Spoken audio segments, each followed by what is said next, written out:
marks on them one. That's right. And you know, man, Mississippi time all over and get them out of the way there.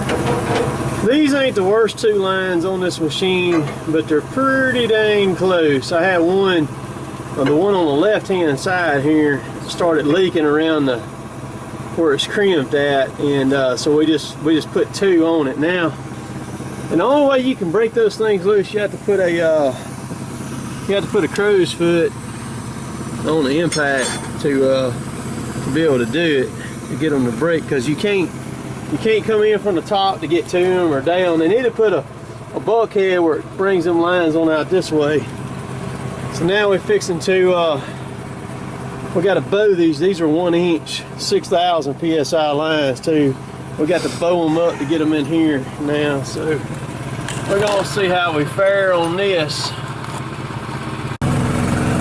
We got one on, man. So we had to catch that back there with a pry bar and hold that hose back. And Kevin laid over there, and I got up in here and caught my elbow on one of these lines and shut it up. Now we got to get this. Hey, we got a patent. We got a patent on that pry bar. That's right. So if anybody in this video uses it, we're gonna sue you. Yeah, they're gonna have to pay us to use that little trick we're right gonna there. sue you.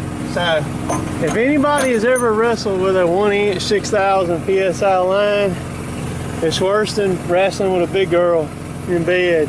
I'm not saying that I know anything about that, but just saying.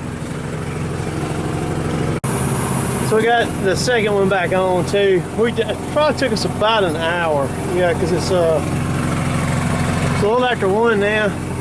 We started on about straight up 12. That's not bad. But we went ahead and replaced both of them. I mean, because we put both of the other ones on there at the same time. But I wish they would. And I've got a video about this when we changed these last year and did that. But wish the folks who designed these, and I pointed that out when I was up there at the factory in August the last time I was up there. So maybe that'll change that where it'll be easier on somebody else. But this is probably the best that we ever done. So we're gonna, or I got to probably top off some oil. So get that. And you see, here's something else that I do. I keep these knee pads, and like you see all that mud on them for on these tracks and these machines. These knee pads are very helpful working on stuff because it don't tear your knees up or anything like that. So I keep them in the toolbox of my truck and just use them when I need them. You get up here on this like putting your knee on that tread plate right there, that stuff will tear your legs up, man. Wet ground, welding, stuff like that, they're handy for that. So